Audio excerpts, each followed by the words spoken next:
В сънят ми беше представено, че се намирам на нещо като възвишение в голям старинен град. Пред очите ми се откриваше панорамната гледка на града с неговите високи кули, крепостни стени, красиви сгради. Но докато разглеждах всичко това, изведнъж се стреснах, тъй като сега забелязах, че точно отстрани до мен стои един човек, който също разглежда величествения град. Ще го наречем човекът от съня, макар че, както ще видите, се оказа, че това не е обикновен човек. Глеждайки към непознатия до мен, веднага го попитах: „Извинявайте, но къде се намираме и този град откъде ми е така познат?“ Той се обърна към мен и ми отговори: „Това е старият град Йерусалим, а времето е 70-та година след Христа.“ 70-та година след Христа? Аз знам от историята, че това е годината на последната обсада на Йерусалим от римските войски. Човекът от съня ме погледна и каза: „Да, точно така. Това е времето на последната обсада на Йерусалим. А ти ще трябва да представиш на Божия народ вест на предупреждение и подготовка.“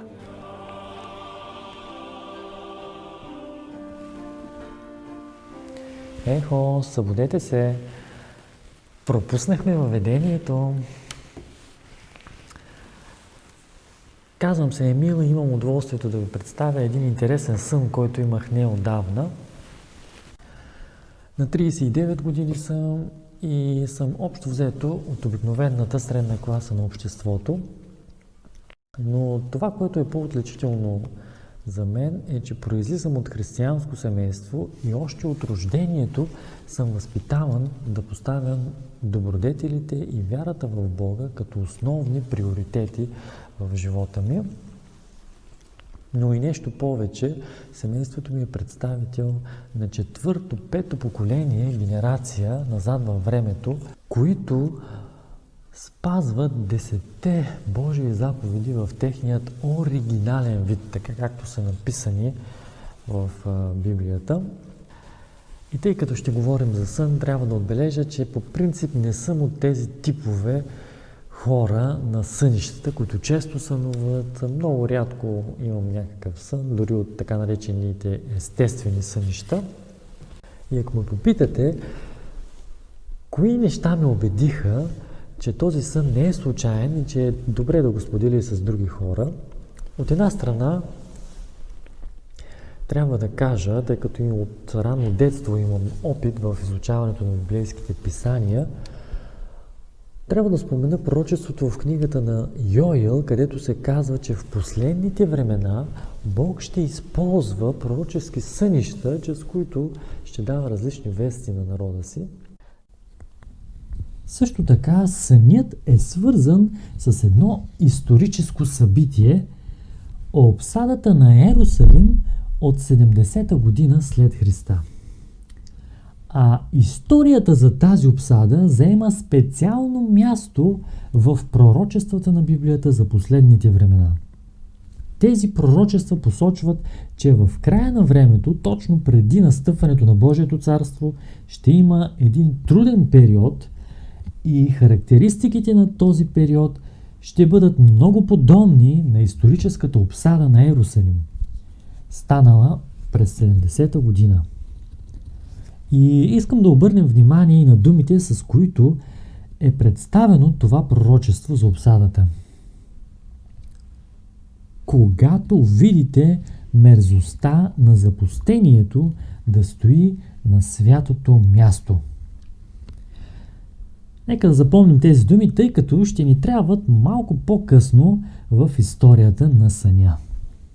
Но нещо повече, след като сънят ми беше даден, аз получих вече в реалния живот 3 ясни доказателства, че тук не става дума за нещо случайно.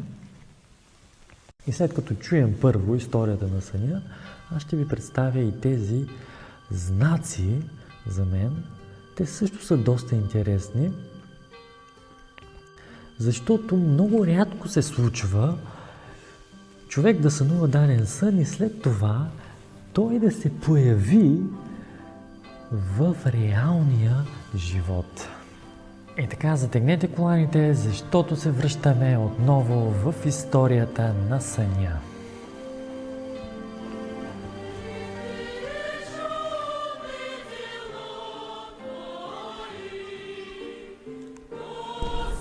Ерусалим, 70-та година след Христа. Отвърнах изненадано и продължих. Но аз знам от историята, че това е годината на последната обсада на града от римските войски. Да, точно така. Това е времето на последната обсада на Ерусалим. А ти ще трябва да представиш на Божия народ вест на предупреждение и подготовка. Почакайте малко, със сигурност имате някаква грешка, тъй като аз не съм военен генерал, нито съм човек с военна професия, който да организира и води битки. Дори нямам опит в тази сфера. Няма значение, че не си с военна професия. Не чрез сила, но чрез мъдрост ще дойде спасението. Със сигурност сте объркали човека, тъй като аз не живея в това време на историята. Аз живея почти 2000 години след 70-та година след Христа. Тогава той допълни тържествено: ти живееш точно в това време на историята. И мислиш ли, че Бог може да допусне такава грешка, че да обърка човека? Добре, казах накрая. В крайна сметка, щом няма никаква грешка, ще се опитам да измисля нещо, но откъде да започна? Примерно, ако знаех с какви сили разполага врага, тогава щях да знам и по-добре как да се подготвим. Можеш ли по някакъв начин да ми покажеш силите на врага? Човекът от съня отново се обърна към мен и ми каза: да, мога, ела с мен и ще ти покажа всички сили на врага. Тогава изведнъж пейзажът на старинния град Ерусалим започна да се отдалечава от погледа ни, докато накрая напълно избледня. Пред нас се откри една голяма равнина. Сега разбрах, че този човек, с когото говоря, не е обикновен човек. Цялата тази равнина беше пълна с множество войски, маршируващи войници, армии, ужасяващи оръжия и броят им нямаше как да изборя, тъй като краят им не се виждаше. О, но това е много голяма и силна армия, възкликнах аз. В Ерусалим имаме ли подобна войска, която да може да противостои? Не чрез сила, но чрез мъдрост, отново повтори той. Сега е времето, когато силата е дадена на звяра и на неговите армии и чрез сила не е възможно да се устои. А колкото за Божия народ в Ерусалим, той е разделен на две основни групи. Ела с мен отново и ще ти ги покажа. Изведнъж шумотевицата на многочислените войски утихна, пейзажът се промени и ние отново се намерихме в старият град Ерусалим. Тогава човекът от съня извика силно и издаде нещо като заповед: отворете портите и първата група да излезе. Едни големи порти се отвориха и от тях излязоха подредени в строй множество хора. Те маршируваха в редици.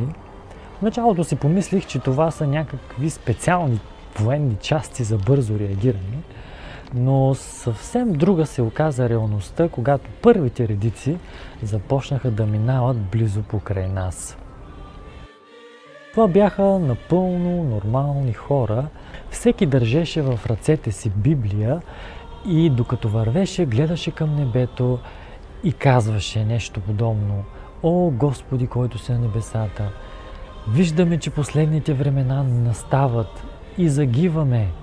Смили се над Твоят народ, защото само на Твоята милост се надяваме.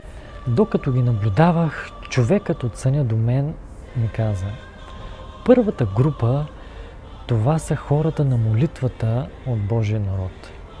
Те са по-малката група и това са хората, които по-често отделят време да изследват писанията и да се молят.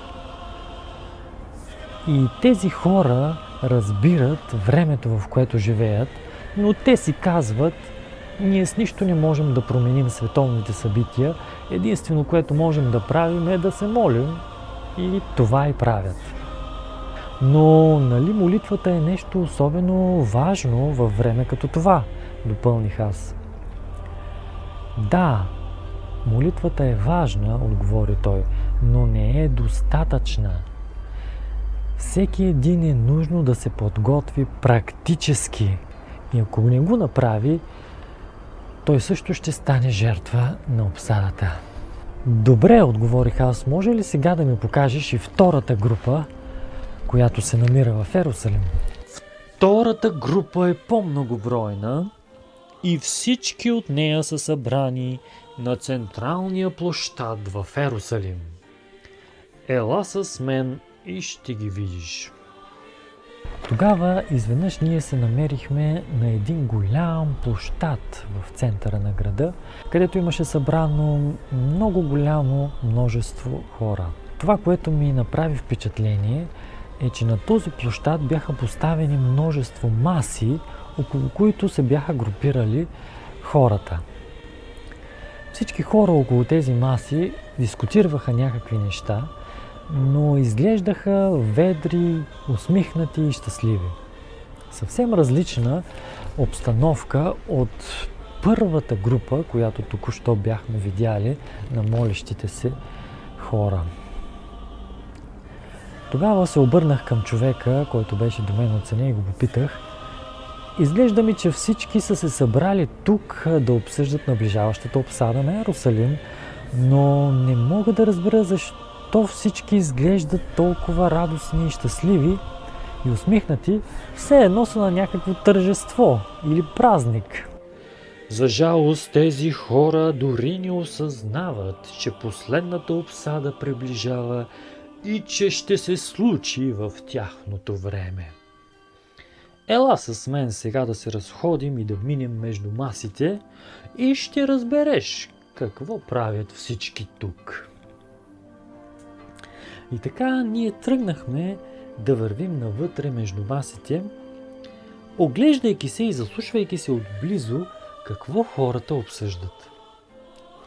На една маса имаше някакви архитектурни чертежи и хората там говореха за предстоящи строителни проекти. На друга маса младежи дискутираха какво образование да завършат и кой университет е най-добър. На трета маса момче подаряваше цвете на младо момиче и обсъждаха датата на сватбата си. На друга маса имаше някакви компютри с графики и хората следяха някакви борси, валути. Други говореха какъв автомобил да си купят и каква къща да си построят. Тогава изведнъж се спрях и попитах човека от съня, стоящ до мен. Какво става тук? Всички хора говорят за най-различни неща и всеки си прави най-различни планове за бъдещето, но аз не виждам на нито една маса да се обсъжда наближаващата обсада на Йерусалим. Да, правилно си забелязал, отговори ми той. Това са хората от втората група сред Божия народ. Те са по-многобройната група.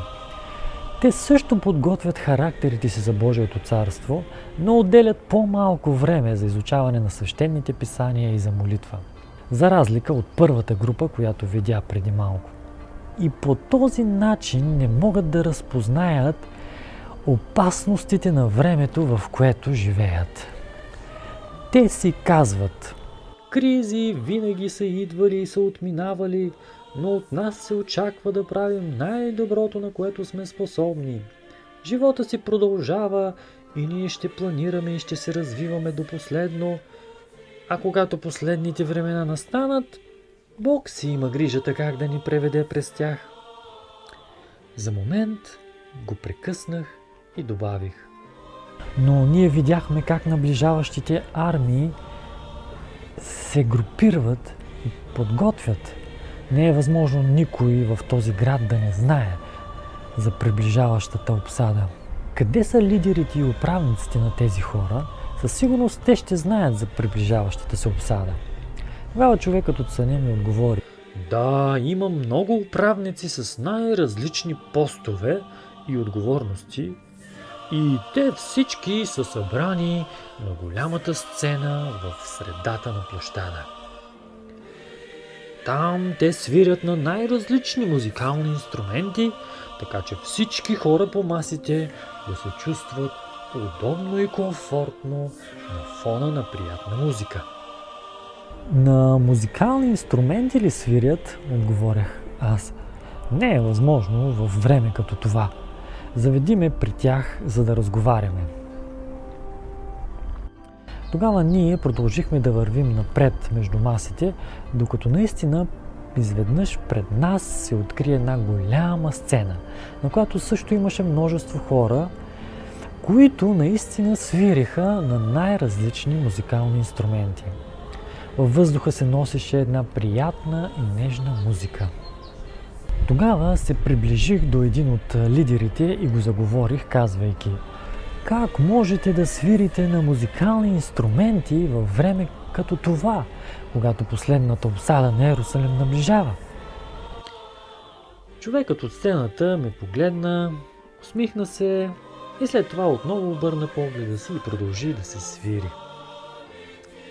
В този неудобен момент един друг човек от сцената се приближи към мен и каза заповедно: не дей да тревожиш хората по масите. Бог стои на кормилото на историята и бди над своят народ. И ако някаква беда наближава, ние лидерите сме първите, на които ще бъде открито.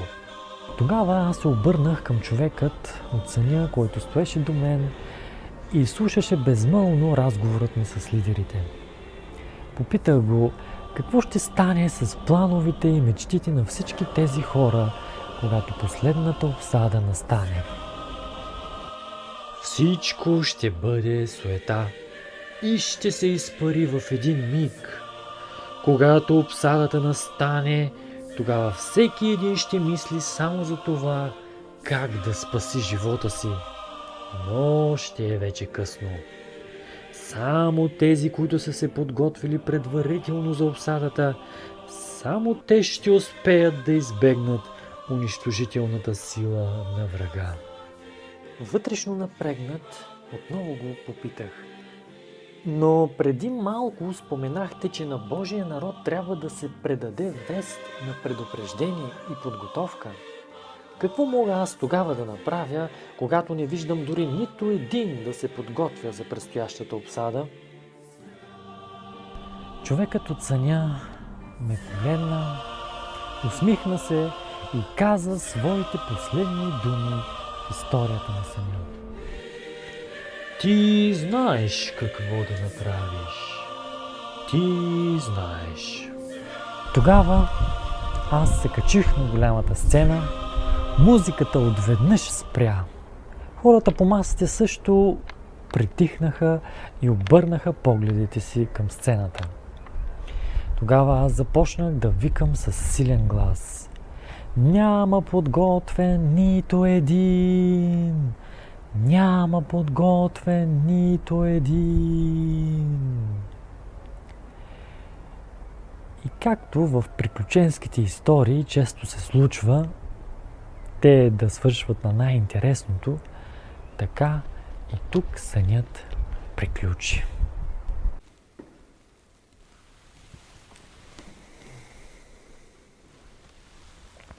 И така, това беше историята на съня за последната обсада.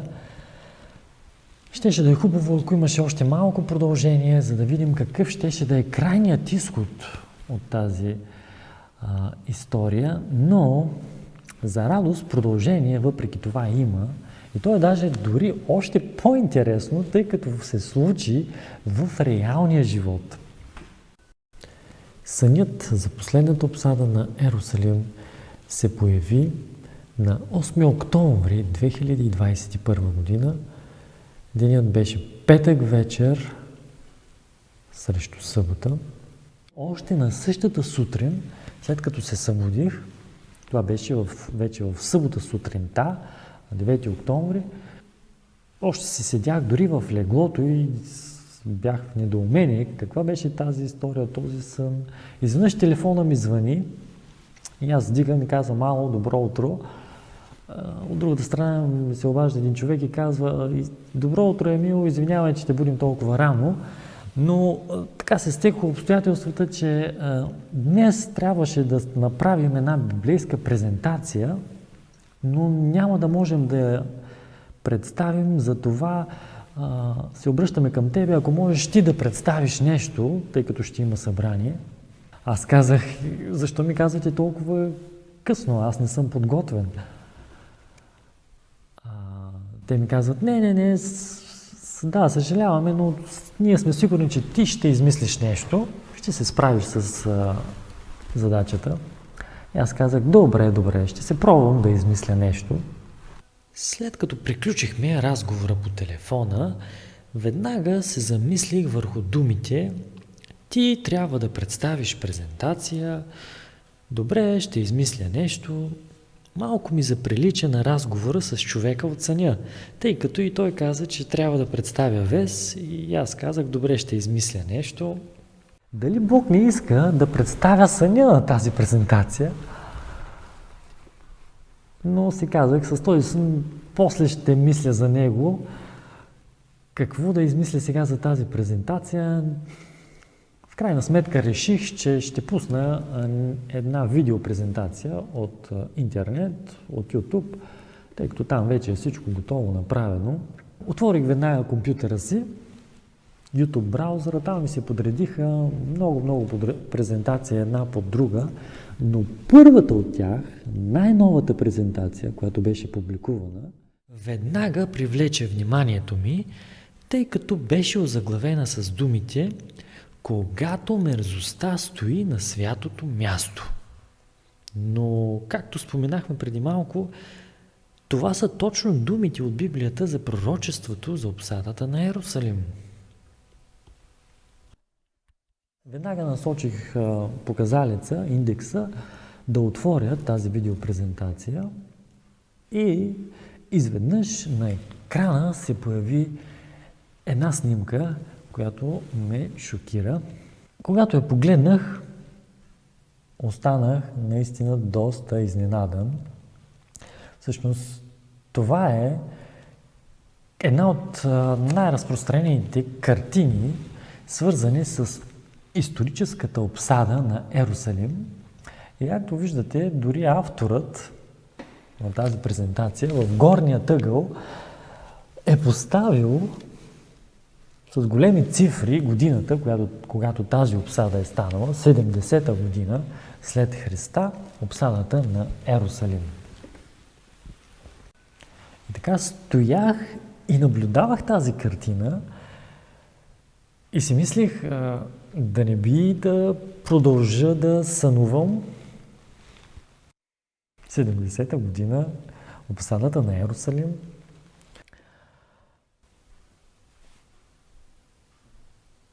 Много интересно, същата нощ сънувах сън, в който се казваше, че аз се намирам в старинния град Йерусалим, а годината е 70-та година след Христа. И веднага след като се събуждам, отварям компютъра си и първото нещо, което ми се появява, най-новото публикувано, представя същата тази обсада. Седях и гледах и си казах: тук става нещо.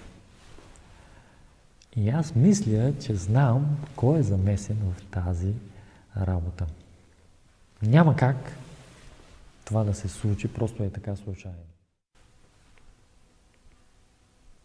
Това беше първият знак, който засили в мен убеждението, че този сън не е случайен и че Бог иска да го представя и пред други хора. И така дните започнаха да се минават. Аз продължавах да размишлявам за този сън и за това, което се беше случило в онази събота на 9 октомври 2021 година. Дойде новата година, 2022 година, януари месец. По целия свят, интересно, започнаха държавите да разхлабват така наречените ограничителни мерки.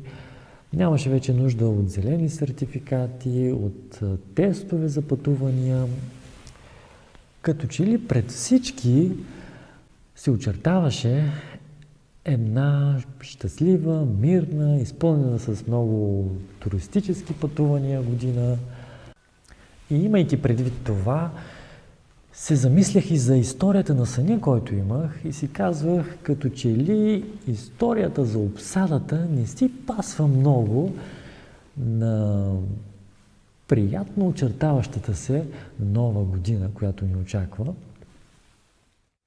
Дните продължаваха да вървят и си казвах, ако можеше Бог да ми даде още някакъв знак за този сън, защото той няма как да отрека. Случи се нещо уникално. Появи се и в реалния живот, още в същата сутрин. Но времето се минаваше, докато календарът не спря на датата 24 февруари 2022 година. Сутринта, когато чух по новините, че между Русия и Украйна е обявена военна операция, от една страна бях шокиран, но от друга страна започнах да разбирам, че световните събития се насочват към един познат за мен сценарий. Сценарият от историята на съня за последната обсада, който имах неотдавна. Помислих си дали това не е подходящото време да споделя този сън. И още същия ден, в следобяда на 24 февруари, се случи така, че да се срещна с един познат. Заговорихме се за това, което става по новините. Чули за войната? Да, чух, отговори той. Тогава аз му казвам, дали пък това няма някаква връзка с библейските пророчества за последните времена? Той се обърна към мен, погледна ме и каза, знаеш ли, мисля, че като че ли няма много хора, които да говорят по-конкретно за практичната подготовка, която е добре да се направи за тези последни времена, в които живеем. И тогава той спря за момент, погледна ме отново и се обърна към мен с призив, който в такъв вид не бях получавал досега през целия си живот. Той ме погледна и каза следното. Емил, знаеш ли, мисля, че сега е дошло времето, когато точно ти трябва да излезеш и да говориш за тези неща. Аз останах малко замислен. Точно в този момент дойде друг човек, който ме прекъсна и те двамата заминаха на някъде. Но аз останах така и мислех върху думите, които този мой приятел произнесе. Сега е дошло времето, когато ти трябва да излезеш и да говориш за тези неща. Сега, на 24 февруари. За кои неща? Разбира се, този човек нищо не знаеше за сънят, който аз имах. В произнесените думи, сега е дошло времето, когато ти трябва да излезеш и да говориш, аз разпознах още един знак, че Бог иска този сън да бъде чут. И така точно на 24 февруари 2022 година, денят, в който се отвори нова военна страница от световната история, на мен ми беше дадено още едно потвърждение, че сега е дошло времето да представя историята на този сън. А може би историята на този сън има и някаква връзка с тази дата. Но съвсем скоро след това дойде и още един знак, трети, че в историята на този сън има някакво божествено участие и че той не е случайен. Случи се в една неделна сутрин, много рано, навънка още беше тъмно и аз се събудих и вече не можех да заспя.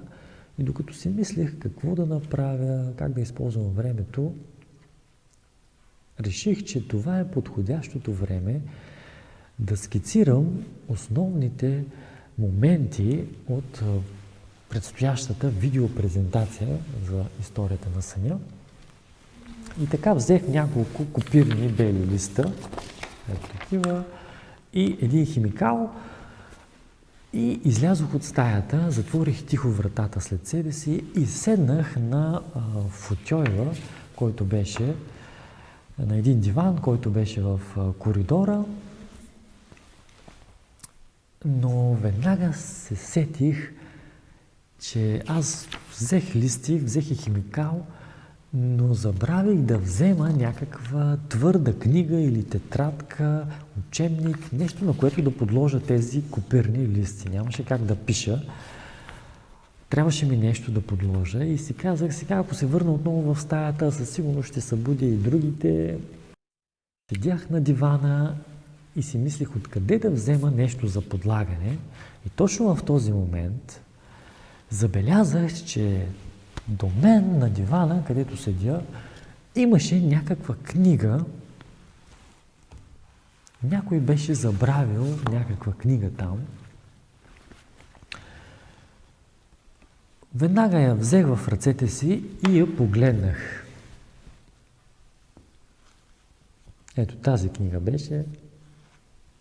Когато я погледнах, останах отново учуден и замислен. Това беше книга за детски библейски истории и на главната корица отпред имаше една голяма снимка.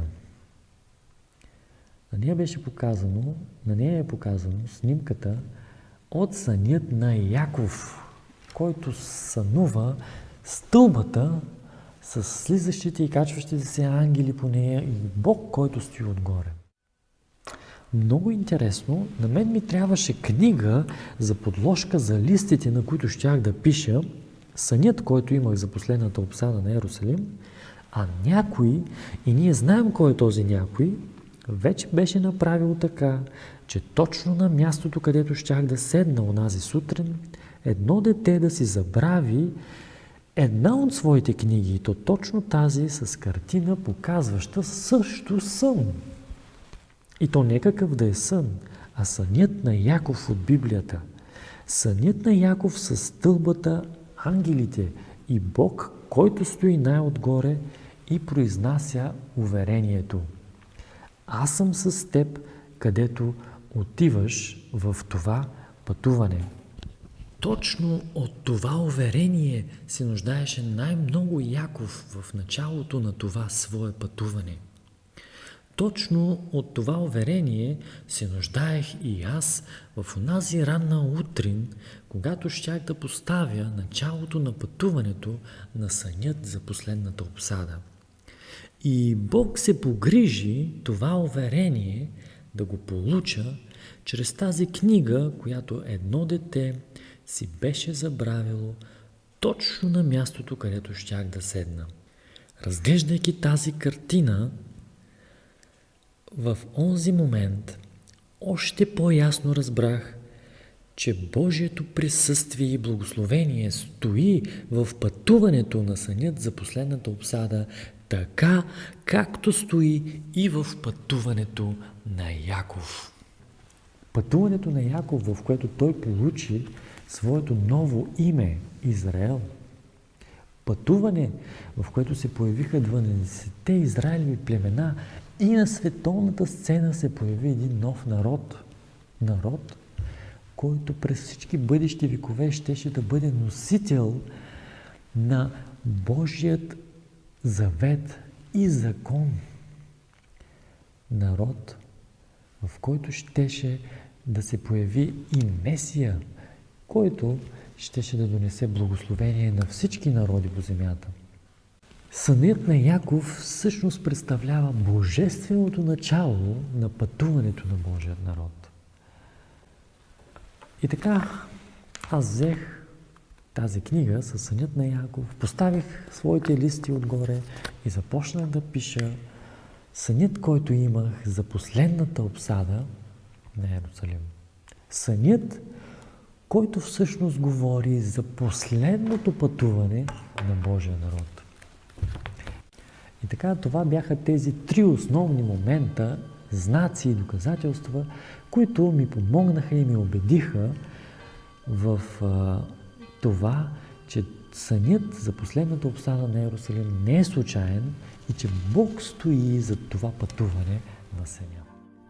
И така, това беше историята на съня за последната обсада на Йерусалим. И една от централните вести на историята е, че последната обсада от пророчествата на Библията е задействана и е пусната в ход и че е дошло времето на нейното начало. И мисля, че не е трудно да се досетим и коя е датата и кой е денят на това начало. Поради това е необходимо да разберем по-подробно кои са основните пророчески характеристики на тази последна обсада. И за това каква практическа подготовка ще е подходяща да се направи. Със сигурност вие знаете не малка част от основните аспекти на тази подготовка. Съдбоносният въпрос остава дали ще вземете решение да ги реализирате на практика. И не забравяйте, че човекът от съня каза, че сега е времето, подходящото време да се направи тази подготовка. И че ако пропуснем това подходящо време, после ще е дори вече късно. Може би се разпознахте в някоя от групите, които бяха представени в съня. Може би се видяхте маршируващ в първата група на изследователите и молителите на свещените писания. Или пък вие седяхте там на централния площад и планирахте своето мечтано бъдеще. А може би вие бяхте на издигнатата сцена и носите на рамената си някаква лидерска отговорност. В края на краищата няма значение в коя от групите се разпознахте, тъй като съдбоносният въпрос остава какво ще направим с най-важната вест, която сънят за последната обсада на Йерусалим носи, а тя е: няма подготвен нито един. Няма подготвен нито един.